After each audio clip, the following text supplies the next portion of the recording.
As the temps start rising, I feel the familiar urge to refresh my closet, but I don't want to waste money on pieces I'll only wear once or for just one season.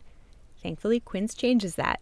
Their clothes are timeless, lightweight, and far more elevated than anything else at this price. It finally feels like my wardrobe matches my standards. The best part is that Quince only works with factories that use safe, ethical, and responsible manufacturing practices and premium fabrics and finishes, so you get to look good while feeling good. I'm pretty excited that I have upgraded my athleisure wardrobe for this summer. I bought a sweatshirt and a pair of wide-leg flow pants that are two of the softest items I own, and I plan to live in them. So join me in giving your summer closet an upgrade with Quince. Go to quince.com/POTC for free shipping on your order and 365-day returns.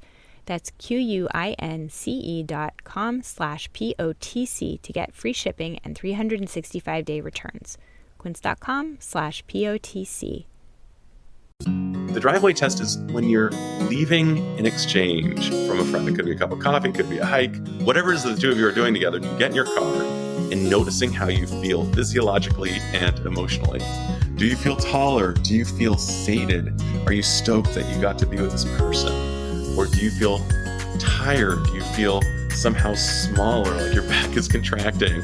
But if there are too many tests that aren't great, it means that a conversation probably needs to transpire. It also might mean that you want to invest a little bit less of your time with that person. That was Adam Dorsay on Psychologists Off the Clock.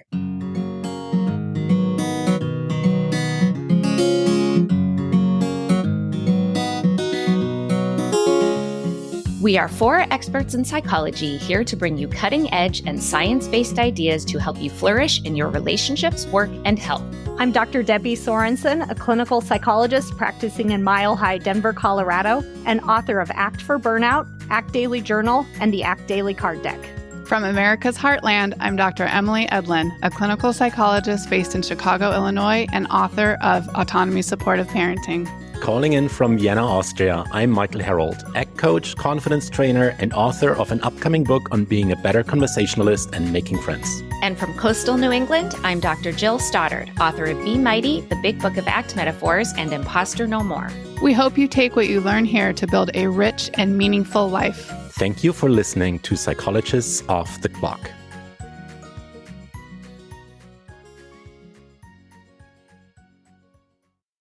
I'm here with Emily to introduce today's episode with Adam Dorsay, where we talk about an incredibly important topic, which is connection. And Emily, you were just sharing that you had some insights based on our conversation. So share those with me and with our listeners. Yes. So I relate to you, Jill. You shared your propensity towards being very efficient. We even talked about how we schedule these intros to be very efficient. And I am all about efficiency in my life. Oh my gosh, Emily, I didn't even think of that. Literally, when we got on today, before we hit record, I said, thank you so much for doing 2 of these with me because, I think you're just like me and all about efficiency. And Emily says, yes. And now here we are talking about how Adam and I talked about efficiency and not in a good way. Right. So what I realized was, this drive for efficiency can be a threat to connection. And a real life example is that my kids now are at 3 different schools and they get home staggered across an hour, like every 20 minutes, and a new kid walks through the door. And I'm trying to still get some work done, but I've realized how valuable it is for me to be available and present for that moment they walk through the door in case they need to connect. Yeah. They don't always. Sometimes they just run upstairs, but when they need to, they really need to. And if I am facing my computer and trying to get as much done as possible before starting to make dinner, I miss that. And they miss that. And so it's something that I have been more intentional about that this conversation really reinforced. Highlighted for you. Yeah. Well, and you know what that makes me think of? That I think I intended to bring this up to Adam and, we just had this great conversation and kind of ended up off script and I never brought it up, is the interview that I did with Scott Rick. And it was actually about like money and relationships, But he used this phrase that has just stuck with me, that I've shared with clients who have told me it's really stuck with them. And it's connection or protection. It can't be both. And I think when we get into those spaces of efficiency, it's that urgency, that go, go, go, that do, do, do. We're protecting ourselves from the anxiety of not getting things done, of having too much to do and not enough time. And when you're in that protection place, you can't be in that connection place. So that's just something that's really stuck with me. It's like you're either protecting yourself, your feelings, whatever it is, or you're connecting, and it can't be both. And that's what, what you're talking about now. That's what that makes me think of. And of course, connection is pretty much always going to be more important than protection. Not always, but certainly in most cases, especially with the people that you care about. Well, and I've been really aware with this really busy fall that we're in right now, how, my husband and I usually do a weekly outing, just the two of us, on like a Saturday late afternoon. And that's our routine for connection away from the house, away from the children. And we have not been able to do that because of the hectic fall schedule. And I can feel the change. There's just more irritability. We're easy to snap at each other. I mean, to not have even 2 to 3 hours of that time together really makes a difference in my overall well-being. And I think you all touch on, the whole idea, he gets into the different types of connection, but they intersect. So the connection with my husband affects my connection with myself too. Yeah, absolutely. And I think when you're in a mode of disconnection, it can cross over to the different types, whether it's connection with yourself, with other people, with the world, with something larger. And we get into all of that. And, you can kind of lose sight of all of the connections when you're in that kind of efficiency, go, go, go, that kind of mode. And that really connection requires, a presence, an attention, a nurturing. And that's really everything that we talk about in this episode. Yeah, it's so great. And I just want to give a little teaser because this is so me in terms of my pop culture fanaticism, that both Taylor Swift and The Bachelor make an appearance in this discussion. And I have had this long-time dream, this is so silly, of analyzing one of these reality dating shows about why they're falling in love when they're not really falling in love. Oh, well, Adam does that in the episode. And I think we talk about Jon Stewart. There's different references to pop culture in here. So listen in, learn some really cool ways to enhance your connections, and learn about Taylor Swift and The Golden Bachelor. We hope you enjoy this episode with Adam Dorsay. Hey everybody, it's Jill here. And I know every time I introduce a guest, I say I'm excited about the guest. But when I tell you I am excited about today's guest, I am excited about today's guest. I have Dr. Adam Dorsay here with me today, aka Enthusi Adam. And I think you will understand why that is his nickname by the end of this episode. And well, let me jump in with his bio, and then we'll get going after that. So Dr. Adam Dorsay is a licensed psychologist and executive coach in Silicon Valley, where he serves high-achieving adults. Adam is a TEDx speaker and the host of Super Psyched, an award-winning podcast with over 200 episodes, which we at Psychologists Off the Clock happen to love and share many guests. And some of us have been guests on his podcast. As in you. As have I. And his book, by the same name, Super Psyched, Unleash the Power of the 4 Types of Connection and Live the Life You Love, will be available on October 1st and is what we are here to discuss today.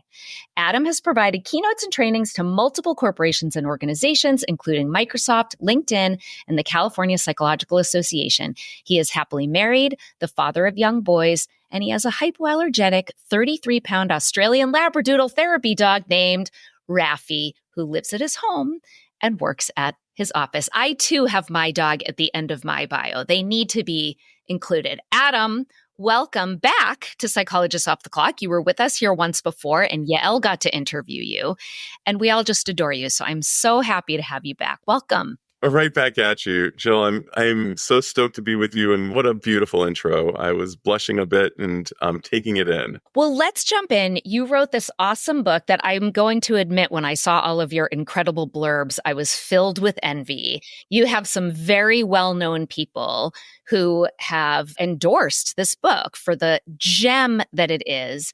And it's all about connection, which, we all know now, the research is in, like, this is the predictor of well-being. So why don't we start by having you sort of like define, like, what is the problem that you're hoping to solve? I love that question. It really hit me like a ton of bricks that this was the topic. After conducting about 20,000 hours of individual psychotherapy and with couples, over 200 episodes on my podcast, connection was the thing that just kept showing up. Connection. But it's not really even defined. If you look in the APA dictionary, there's a term called connectionism, but there's no word connection with a definition. It is on, some popular psych places, but they only talk about connection between people. What about connection to ourselves? What about connection to the world, like our jobs and perhaps even art and nature? What about connection to something greater?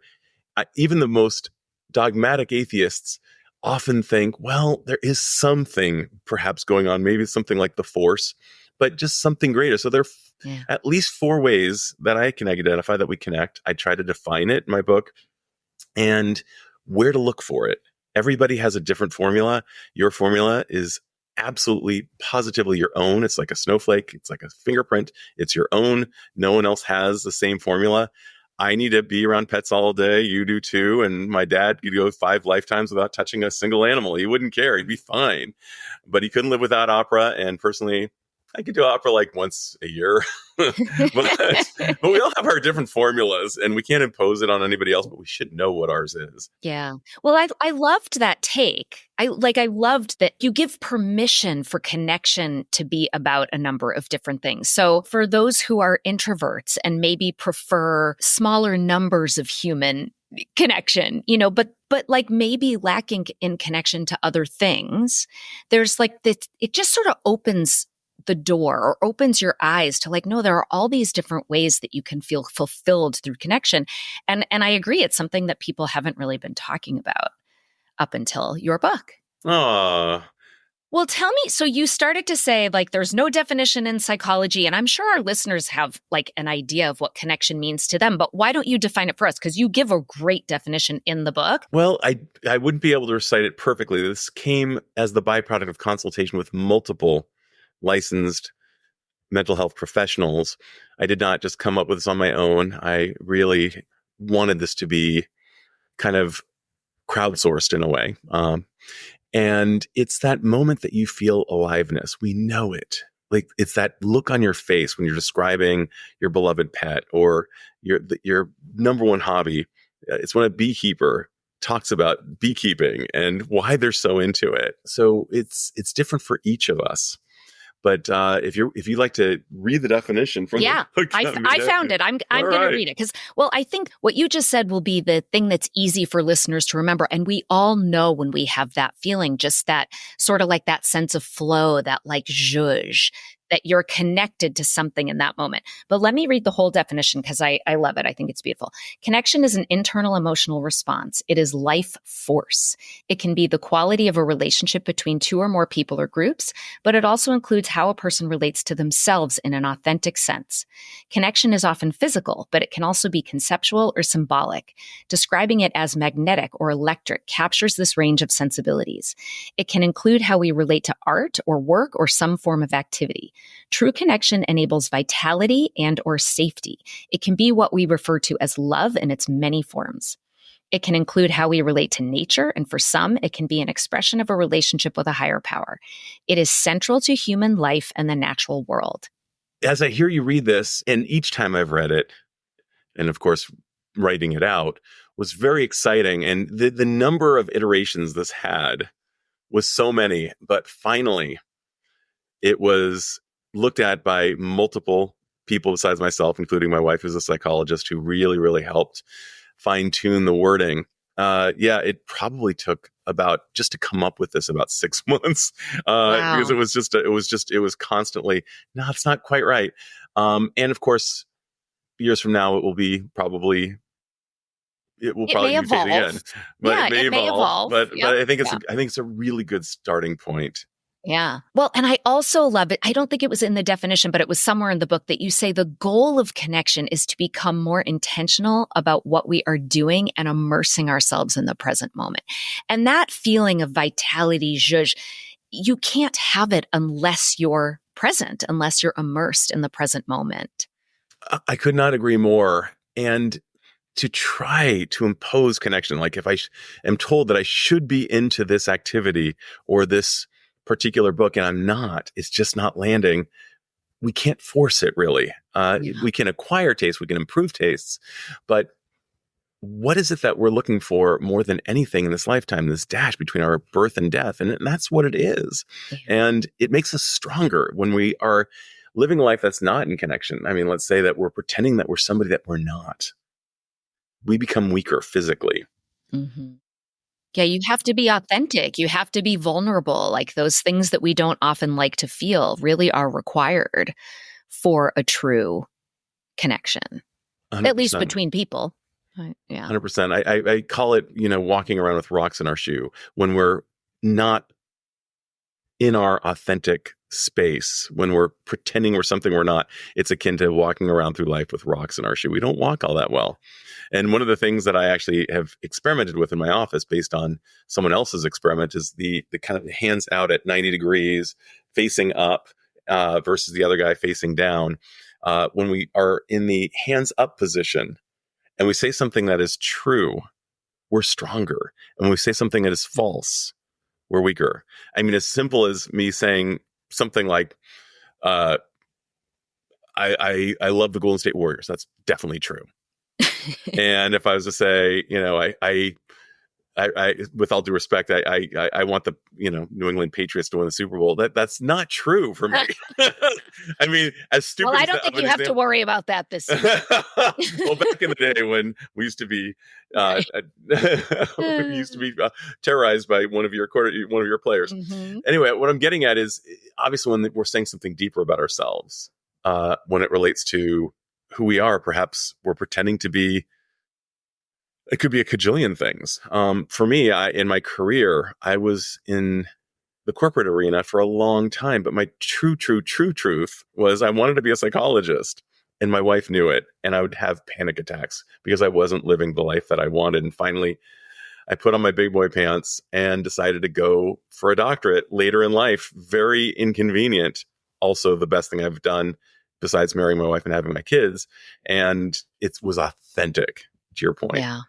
Well, one of the things I love about the book, and it's always my favorite thing about nonfiction, is you really inject a lot of yourself in it. You share vulnerably. You talk about having a learning disability, having ADHD, and the way that those things, early on influenced your path. And I'm sure still do in certain ways, but everything in there, it's so relatable. And I think it just makes for a much more robust experience of reading a book that has great content, but also, has you in it. Like I felt closer to you having read this book. And it just, it makes it like a just enjoyable, quick read on top of it.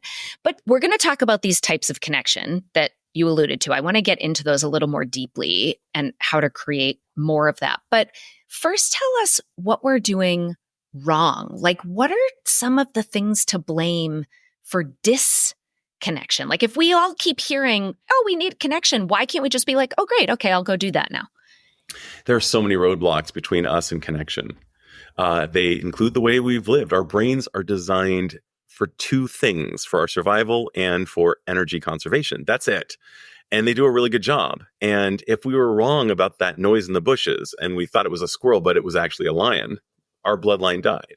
So we have this negativity bias amongst other biases, amongst other ways that our brains are wired. We're wired to conform. Not really good for connection. Brené Brown says the opposite of belonging is fitting in.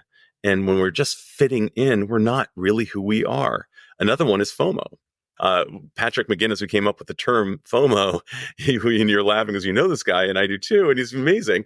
But he wrote a book called FOMO Sapiens. If you look it up, my kids did not believe it, but he's the one who actually discovered this artifact, this bug in our human brains. But our brains are so buggy. In order for us to stay alive and to conserve energy, which was what our brain needed 35,000 years ago more than anything else, but our brains haven't changed, our surroundings have. So when we finally have that yummy Saturday morning, our fuzzy bunny slippers, and our time is our own, we're not intentional about how we use it. We go for what's easy. We put on Netflix, put on the coffee, fold some laundry, email, text, and do 100 other things, but we're not really doing anything. And when Monday rolls around, we're not rejuvenated. So there's so many ways that we deceive ourselves. We go to parties that we think we should go to because we're told to go there, but really more than anything, we like to just cuddle up and read a book. That's problematic. I would say doom scrolling, social media has added new elements to how we engage in what I call distracting ourselves. And I wonder also, like, to what degree social media is giving this impression of connection, but it's not true, deep kind of connection. Do you think that's part of it too? Like, there's the distraction part and the dopamine hit, and like, I'm just sitting here, mindlessly scrolling through social media. But I wonder if there's also this illusion. There's like an illusion of connection that maybe then we don't make the effort as much outside of social media, but it's not giving us that same benefit that true connection does. True connection generally requires activation energy. Picking up your phone does not.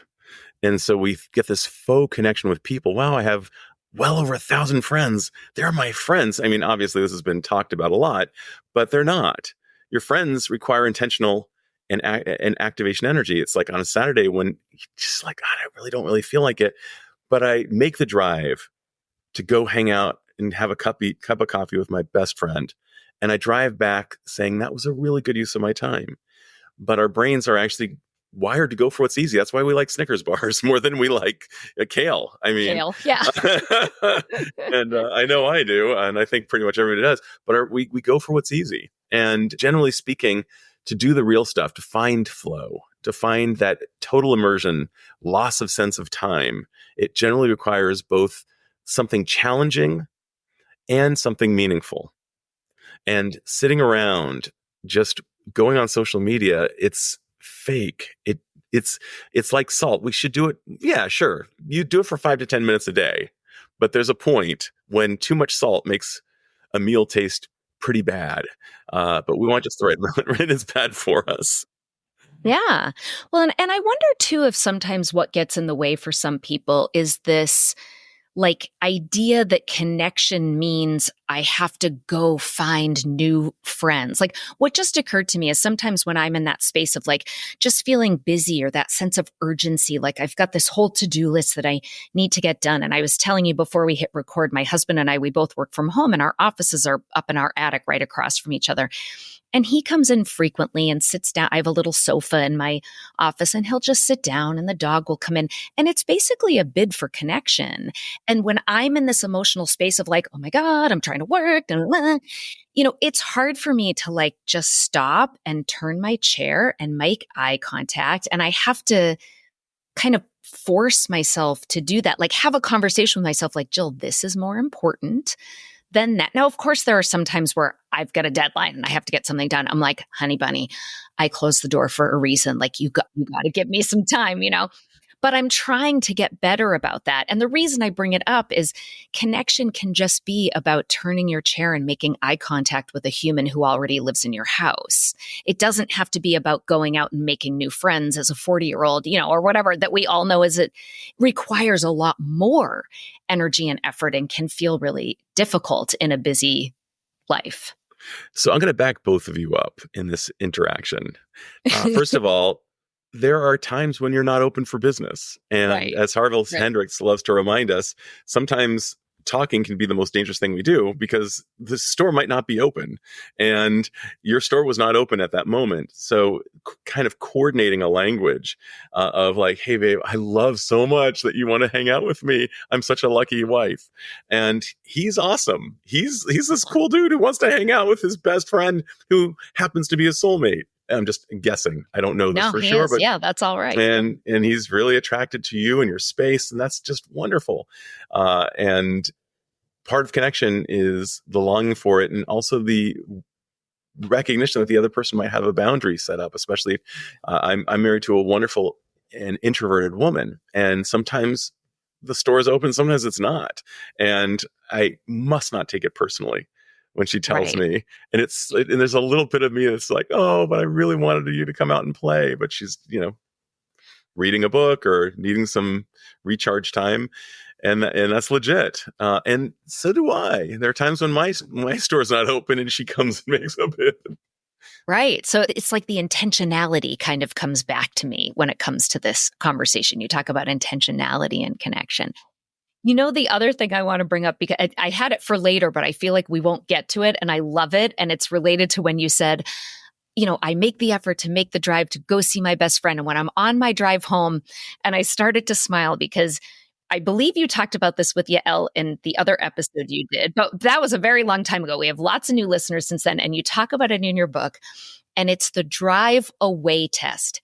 And when I read this, I burst out laughing because this entire time I thought it was called the Driveway test, meaning like you're sitting in the driveway after you drop your friend off and thinking about like what a nice time you had. And then I read, oh, it's actually the Driveaway test. So tell our listeners what the Driveaway test is. First of all, I want to guess just not quite on. Since you and I both love Kelly Leonard and improv and whatnot, I'm going to yes and you, because why not? It could also be the Driveway test, but the Driveway test is a little more immediate than actually arriving at your driveway.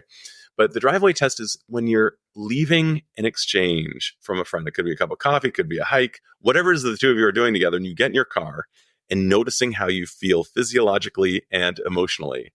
Do you feel taller? Do you feel sated? Are you stoked that you got to be with this person?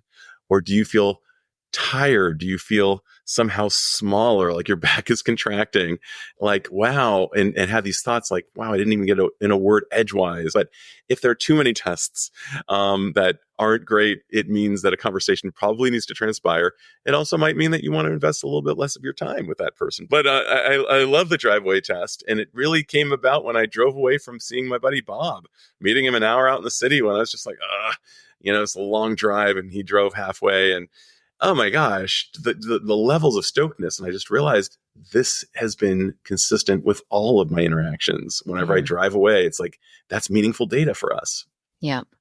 Well, I mean, the one precious resource we can never get more of is time. And I think being more intentional about how we spend it is incredibly important. And I will tell you that I used to do a regular get together with, a couple women. And it was because of you talking to Yael and the Driveaway test, that I was like, you know what? Every time I leave this, I feel like an emotional contagion of negativity.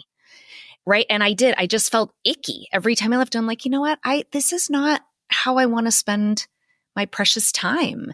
And, did just sort of, I didn't feel like it had to be some dramatic breakup, but just sort of like slowly pulled away. And then, like you said, like really making the effort. I have friends where, it's for us to meet halfway, we're each driving at least 30 minutes. And Yael is one of them. Like, we have to make an effort to see each other. And every time I'm like, oh, that was so good. Like, so worth it. We need to do this more often, even though it's harder for us to get together. So I've got a really creepy question that's important to ask you. Okay. How often do you see Yael in a year? Why is it creepy?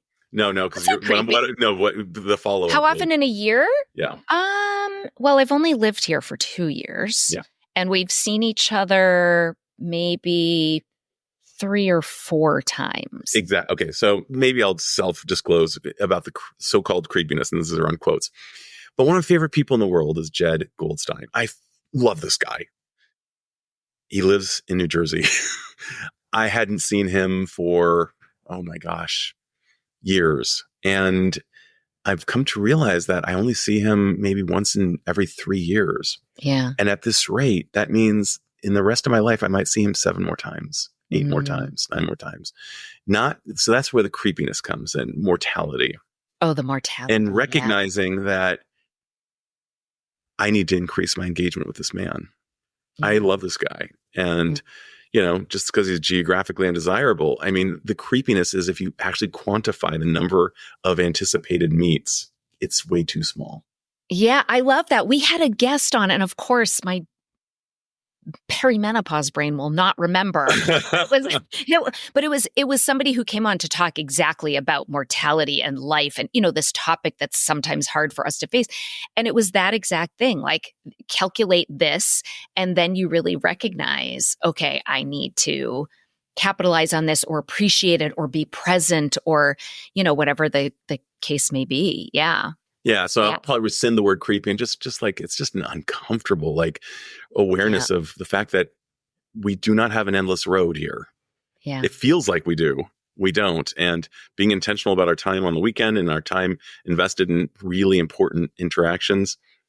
And I just spent time with Jed a few weeks ago and it was just priceless. Like, this is the right thing to do. Yeah, my husband, I'm giving myself away here that he's the better of the two of us when it comes to our relationship. But this past weekend, so we have a little lake house that's about an hour and 15 minutes from here. And when we left a couple weeks ago, we never made it to the dump. So we had like all of this trash and, you have to go to the dump. We're out in the rural Maine, New Hampshire, where you got to go to the dump. You can't like leave your stuff on the street. And we couldn't leave it there because we won't be back for like over a month. So he was like, well, why don't the two of us drive up on the weekend and we'll get some stuff done that we need to get done there, make the beds, do whatever. We had some things we needed to do. And then we'll come back. And I was like, well, but that's not a 2-person job. Like my first reaction was like, that's just so inefficient. And he just looked at me and was like, but we can spend time together, like quality time. And so we did do that. And at the end, I was like, I have to say, I'm like so grateful. This was such a good idea. And I'm very aware of my last name, is Stoddard, and it's not the same as his last name. And he'll always say, Stoddard gonna Stoddard. Cause it's just a thing in our family. There's a lot of this like urgency, go, do, to-do lists, but it was like, I'm so grateful to him that he is better at pointing out these opportunities to connect. And now that you put it this way, that when we really like think about the limited time, and he's like, well, if one of us stayed home, what would we have done? I'm like, wow, I don't know, something else on the to-do list, but it wouldn't have been as important and fulfilling as us like, just having these few hours together. So I have 2 thoughts on that, if I may. Yeah. The first one is, many of us live under the erroneous conclusion that we want to marry our carbon copy. And Esther Perel very kindly reminds us that none of us is a carbon copy of the other. That's where a lot of the problems can begin. But imagine if you'd married somebody who was not your husband, who would say, hey, come on out and play with me. You needed that.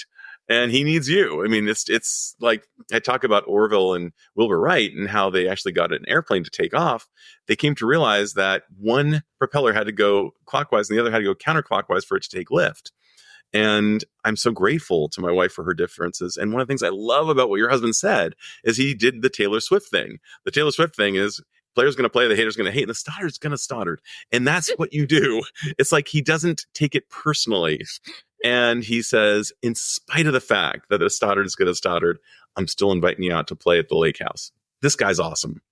He is. And so are you, by the way, for recognizing, come on, you're amazing. We're celebrating our 15-year wedding anniversary in 9 days. Oh. And I'm taking him to go see, it was a surprise, but I couldn't keep it to myself because I was so excited. And I'm taking him to go see Jon Stewart at Mohegan Sun, which is This is not possible. Yeah, it's going to be so fun. I can't wait. Okay, first of all, he is one of my favorite voices in comedy and thinking of all time. I have a signed photograph of him in my office. And I actually ran into him in Philadelphia once and had an out-of-body experience shaking his hand. So this guy's amazing. Congratulations on getting... Well, we will be there Friday. I'll let you know how it goes. Well, while we're talking about relationships, you share some tips for single people who wish to be partnered to find a compatible connection. And you say it has to be more than just finding them hot, which is often the first thing that attracts us. And though you and your wife were engaged within 4 months, you recommend maybe taking more like 4 seasons. And specifically because that typically gives you enough time to go through something challenging together and kind of see how you do. And I love that. You also recommend traveling together. And that's what I've always said. Take a road trip. If you can survive a road trip with somebody, that's like the first step to knowing you're on the right track. But you gave another suggestion that I actually used in therapy with a client shortly after I read it. And it was making a list of must-haves, very important, and would be nice. So talk a little bit about that, how that can be helpful for folks to kind of make the right connections, hopefully, at least improve the likelihood that it's going to be a good connection. So first of all, I am so stoked that you read that and really, really honored. This is probably the biggest contributor to our happiness or misery, who we choose as the life mate. And unfortunately, once again, these brains that are wired for survival and efficiency look for who's hot, because we're looking to spread our seed with somebody that we say is a biological awesome. But biological awesome is not enough. And thankfully, I call us kind of the Seinfeld generation, the generation that's getting married a little bit later than perhaps our parents did, which I think is a good thing. According to an Australian psychiatrist in a TED Talk, he said that divorce goes down precipitously if people marry after 30. I found that really interesting. Fascinating. But the problem is we generally go from, down up. We go in terms of our organs when we're choosing somebody. And we actually need to go from up to down. Right. I recommend that we start with our brain, then go to our heart, and then, downward. And when we're taking in the data to consider the person we want to be with. Most of us have dated. Most of us have real world experience. Most of us know what works and what doesn't work. A thing for me, for sure, was I knew that there were certain deal breakers, but when they would show up, I wasn't willing to believe. I operated on hope, like maybe someday this will change. And of course it doesn't. And that's not a great strategy. Hope is not a great strategy if that's but using actual data. So on my 34th birthday, I wrote out a list of who I was looking for. I was tired of dating women who I knew on some level were not the right people for me, even though I found them attractive or whatever.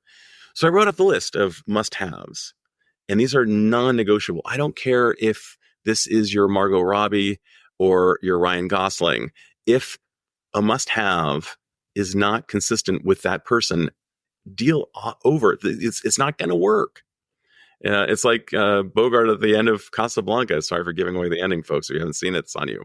But he came to the right conclusion, which was really sad, of needing to not be with the Ingrid Bergman character. We need to do that in our lives as well. The lists are like an accountability to yourself, because it speaks to how much we desperately want connection that we often ignore those, yellow or orange or even bright red flags. Like, we know we have a must-have that the person doesn't have. And like you said, we go for hoping that they'll have it at some point, or just, the mental gymnastics of talking yourself into something because you want it so bad. So bad. Fear that if you don't have it with this person, you'll never have another opportunity again. Okay, I got to bust this one out too, Jill. After a 20-year hiatus, my wife and I returned to The Bachelor. We hadn't watched since 2003, and The Golden Bachelor it was just too alluring. So we watch it, and as I'm watching it, all of these women believe they're in love with Gary. They are not, in my best estimation, in love with the real person because they don't really know him. There is competition involved, so we think that we have to outdo it. And my gosh, one of the ways I outdo it is by being more in love with him than anybody else is. We don't want to be rejected. Rejection hurts and hits the same pain centers in our brain we see it on brain imaging studies as physical pain. So we really are wired to avoid rejection. There's FOMO, there's social comparison. There's so many things that interfere that make us think that we love this person. And as evidenced by at the end, again, sorry if you Never haven't works found out. it. The success rate of Bachelor and Bachelorette shows, I think it's somewhere around 30 or 40%, maybe less. I forget the exact figure. It's like Krista and Ryan are still together. Krista and Ryan are still. Krista and Ryan. Like that was one the or last two other time I saw couples, anything. maybe. Krista and Ryan, 2003. Happy for them. But for most of them, I cited it in the book. I forget what the actual percentage was, but I was blown away by this. I do like the 1 year. And I want to see how well we do it in adverse situations. It's all well and good when, and you're on The Bachelor, where do you go? You go on these yachts, you go on these romantic trips to castles. I mean, this isn't real life. What I want to see is what happens when your luggage doesn't show up at on a trip. When it's raining and pouring at a beautiful place, how well does the couple coordinate? And that's why I recommend a year, and that's why I recommend travel. I prefer that travel even transpires in a place where things are very likely to go wrong. Yeah. The places that are notorious for that, because then you really find out, can we group up? Can we coordinate? That's why I say road trips. My brother and I did a road trip and got not one, but 2 flat tires, both in the state of Kansas. And, we were still close by the end of the trip. So we were like, yes, siblings, woo. It sounds like great siblings. But the other two are like, would be, important things. Important things could be, for example, for a vegan might to be with somebody who's vegetarian, or for a meat eater, it might be that he doesn't want to be with a vegan. But that it can be worked out in spite of that. So for many people, they have these cross-cultural marriages and they work just fine. Mm-hmm. It depends on the individual. And then the would be nice, wow, wouldn't it be amazing if she could sing and dance like J-Lo? Wouldn't it be amazing if he could, do magic tricks? I don't know what it is, but we all have these would be nices that are kind of the cherry on top, but really not what added bonus, not necessary. An added bonus. Yeah, I love it. I think it's incredibly helpful. And then the challenge is, like I said, with the accountability, is like you do stick to your list. And maybe too, going back to the Seinfeld thing, is not putting too many things on your must-haves. Like, remember how there was the whole thing with Jerry Seinfeld would break up with every girl over, her hands are too big. That's exactly the man hands over like the silliest thing. So amazing. Yeah. And so, right. And that is what Barry Schwartz talks about in The Paradox of Choice. When we optimize and we're looking for everything, we're looking for this romance novel. And come on, you and I both know that there's a lot of walking through the mud together in life. It's not this romance. It's changing diapers and coordinating over economics and doing a lot of unsexy things. Going to the dump, and then hopefully also finding room in it for doing sexy things, because we need both. But oftentimes, very sadly, we see that go by the wayside, and that really is a form of connection that's so important. Hugging all the way up to sex, these help release our endogenous hormones that make us feel more connected, have a half-life of a very long time. And when I see this go by the wayside, it's often a symptom of things not really going all that well. Well, let's talk about like how to cultivate connection. So you talk about these 4 different types of connection in the book: connection to self, others, the world, and something bigger than ourselves. So you had already alluded to that before. And you separate the book out into like different sections, like here are some ideas in friendships, and here are some ideas with your pets, but really, as I was reading it, I'm like, I feel like you could do lots of these things with lots of different people. There are so many rich ideas. One of the ones that I loved the most, I think, was learning together. And I just connected with that so much. And the way, I was thinking about how my dad wants to teach my kids, so his grandkids, to play golf. And we're going to ask my brother's mother-in-law to teach my daughter. She wants to learn how to sew. But I was even thinking about how my son and I took a ski lesson together, and how my son, actually, who's only 10, like he taught me how to play chess, and my husband taught all of us how to play Othello. So it ran the gamut. It was games, it was sports, it was crafts, but like any generation can teach, kind of up or down. And it is such a bonding experience. So I thought that was such a great suggestion. So why don't you share with us a couple of your favorite suggestions that, listeners, because all of these were things you could like really just kind of do right away. And learning doesn't mean you have to sign up for a 6-month course together. There's lots of different ways to do it. So what are some of your favorite tips for connection? I love that caught your interest. One of the things that can bond us is entering a novel and perhaps a little bit of a strange situation together. The novelness really adds to the bond that we share. I asked Dr. Pat Love her quickest and easiest thing for people to do. She wrote Hot Monogamy. She cited that, and I've just seen it replicated in so many areas that I had to use this idea of learning together or going on quests together. We know that all of the movies of the buddy trips are people driving together, hating each other initially, and then falling in love over time, as in a bromance, or it could even be a romance. But it also can happen with parents and children. One of my favorite things to do with, often I see the father, and the father says, "My gosh, I have nothing in common with my son or daughter. I'm not interested in their YouTube and their influencers and blah, blah, blah." And I say, got to go on a quest together. And the easiest quest they can go on is choosing a food that the child absolutely adores. Could be waffles, could be ramen, could be burgers, pizza. And what the two people do, and this is a very easy quest. This is the lowest level, but it still works. I've not seen it not work. It works every time. They go on a 4-week journey every Saturday for 4 weeks, or every other Saturday for 8 weeks, whatever. They go to one of the better rated places, let's say for hamburgers in this case, and they come up with a rubric together of how they rate the entire experience. Oh, that's brilliant. The place, the burger itself, the service, all 9 yards. And what that does is it coordinates. It's like we've got a buddy project. If you've ever seen that movie Chef, where the son of a chef and his father end up owning a food truck. And that's how we're wired. We are wired to do these things throughout the millennia, whether it was growing food together for the family, or hunting, or fishing, or fixing things and barn building, whatever it might be.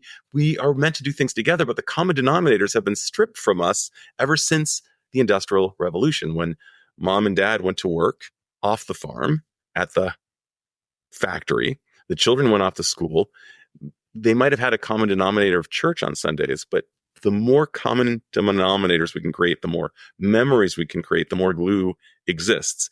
And a very, very easy thing to do is that food journey. Then it could be hikes. You can go on all trails and find the best hikes within, an hour radius and rate those. That's what my son and I do together. And I call him my little Sherpa. That's awesome.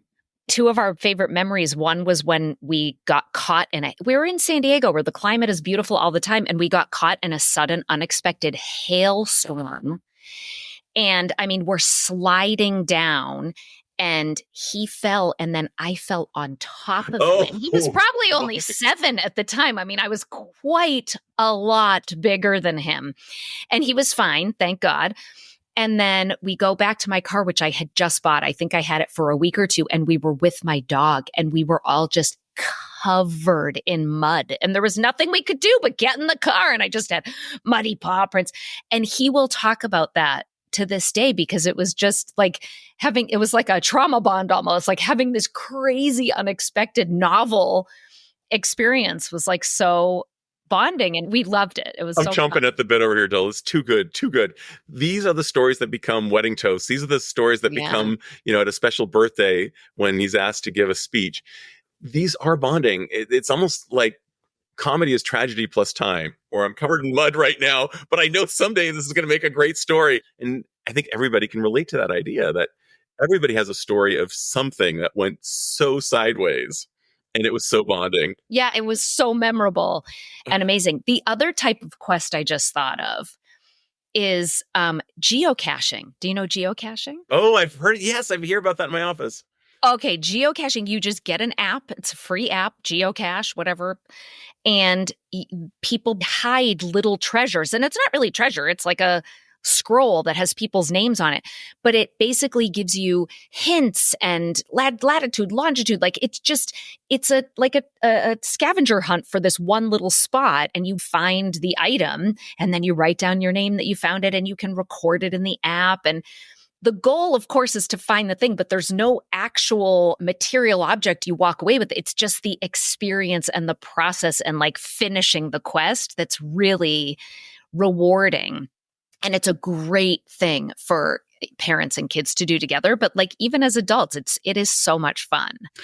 1,000,000%. I mean, think about the internships you've been on and the friends you've made on those. And I think about me and the people with whom I was doing my internship. We're so tight to this day. We see each other from across the room and our face lights up because the million memories that are shared are just right there. And we need those with our children. Two other great ideas that I have, one of which is Atlas Obscura. I read it in your book and was like, oh my gosh, I have to check this out. So yes, tell people about Atlas Obscura. When I first heard about this, I couldn't believe it. But they describe the curiosities that are just everywhere. No matter where you go in the world, you can go on to Atlas Obscura and you can find out where something weird happened. And you can go there and check it out. And sometimes there are even real experiences that you can still have today.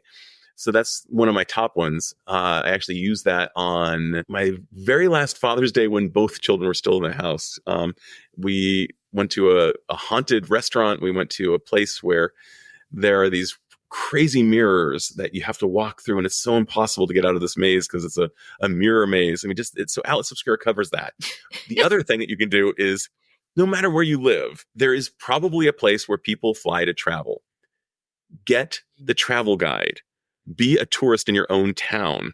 There are a million things about your town that, quote, only tourists do, except for the fact that they're awesome. Go do them together. Get the $15 travel guide and go be a tourist in your town. We actually did this on a Gray Line bus in San Francisco. We all know San Francisco really well, but I knew there were things about San Francisco that I didn't know. Sure. And lo and behold, I'm sitting there with people from Nebraska and Germany. And they're just kind of like, what are you doing on this bus? You're from around here. And I'm like, yeah, exactly. Because San Francisco is awesome. And lo and behold, 80% of the stuff that we were shown, we did not know about. You know, sometimes we need to take the road not taken. Sometimes we need to take the road that is taken. But I mean, don't do it mutually exclusively. Do both.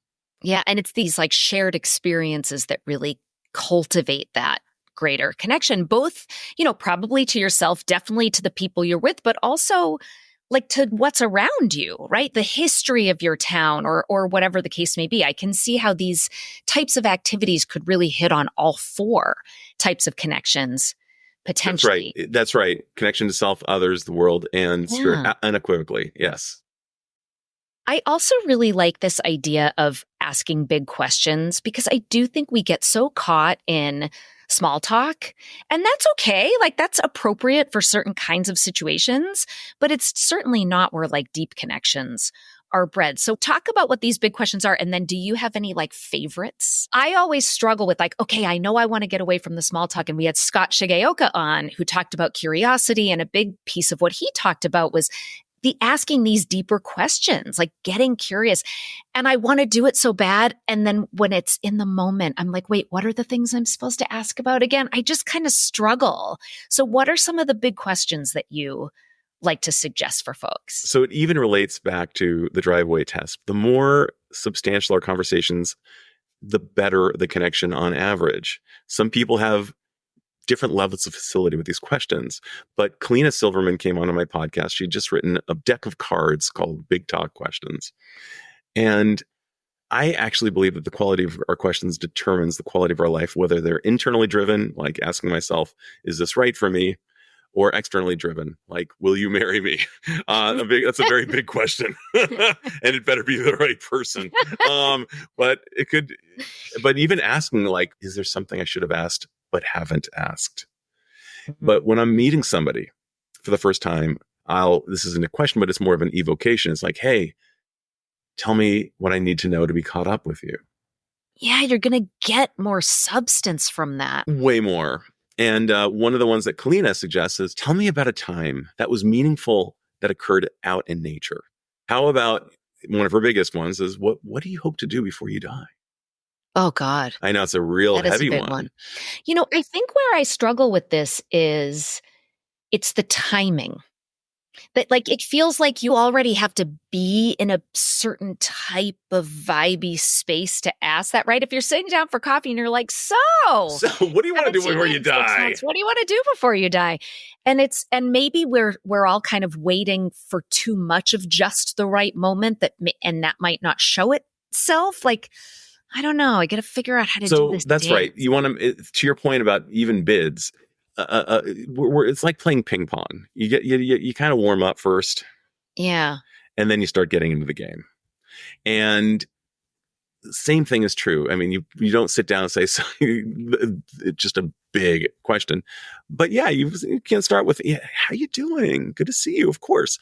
And then if it's just kind of talking about technology or the news or about other people, it's not about what's in the room. I like the dictate that we can learn from Japanese tea ceremony. Only talk about what and who is in the room. Mm-hmm. And so it keeps you more mindful. Mm-hmm. And so, I mean, if I was to have a lovely cup of coffee with you and you were to tell me about people I don't know and friends in your life, and that's literally all you share with me, how much better do I know you? An idea from Donald Winnicott, which I will botch, but it was conveyed to me by Dr. Hugh Grubb, is mental health can be demonstrated by our ability to share ourselves and to take in another's experience. So it's this good upload and download. And I agree with that. And I think that's what we're meant to do when we're sitting down for a cup of coffee.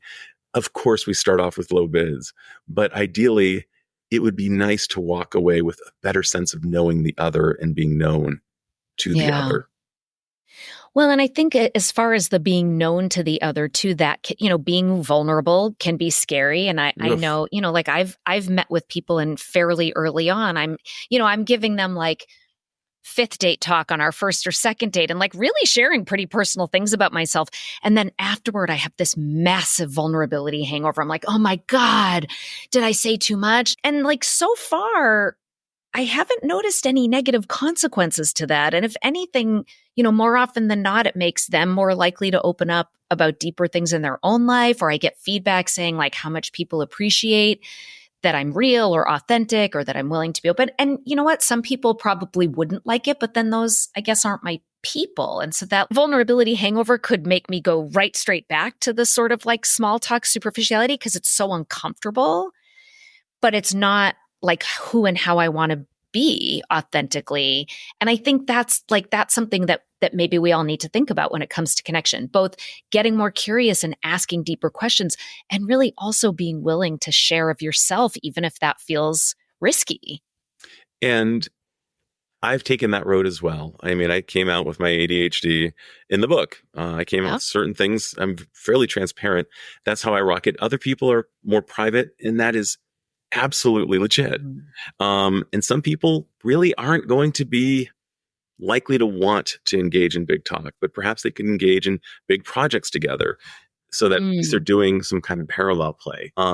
Maybe they could grow their ability to, just kind of notch it up a little bit. Yeah. Yeah, that's a great point. And there are different levels of that, right? And you can take baby steps. Right. And let's say I was to throw out a bid and tell you something rather personal, and you said, whoa, TMI, the book was going to shut me down. And right. It's going to also, and that happens all the time. But things like that, they can be done a little bit, but again, it's like salt in terms of sarcasm as well. We want to salt it just the right amount.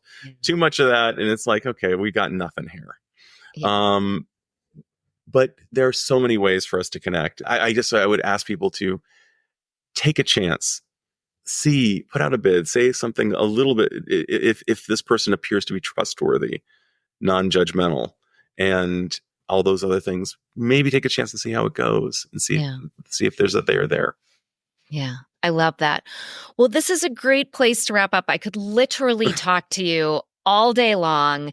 There's so much more in the book. There's more on community and nature and art and spirituality and even pets. And there's many, many more suggestions for how to cultivate connection. And you talk about filling our cups, and that filling our cups means meaningful activity and connection. And I loved that. And I will say this conversation definitely filled my cup. So thank you so much for being here. If people want to find you, what is the best place to do that? Absolutely. On my website, dradamdorsay.com. It's a long one, but it's DRADAMDORSAY.com. Well, thank you so much for being here, and good luck with the book. It is terrific, and I'm so glad we were able to chat about it today. Likewise. So great to be with you, Jill.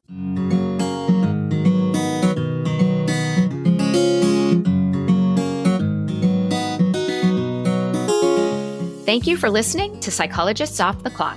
If you enjoy our podcast, you can help us out by leaving a review or contributing on Patreon. You can get more psychology tips by subscribing to our newsletter and connecting with us on social media. We'd like to thank our podcast production manager, Jadine Stout-Williams. This podcast is for informational and entertainment purposes only and is not meant to be a substitute for mental health treatment. If you're looking for mental health treatment, please visit the resources page of our website, offtheclockpsych.com.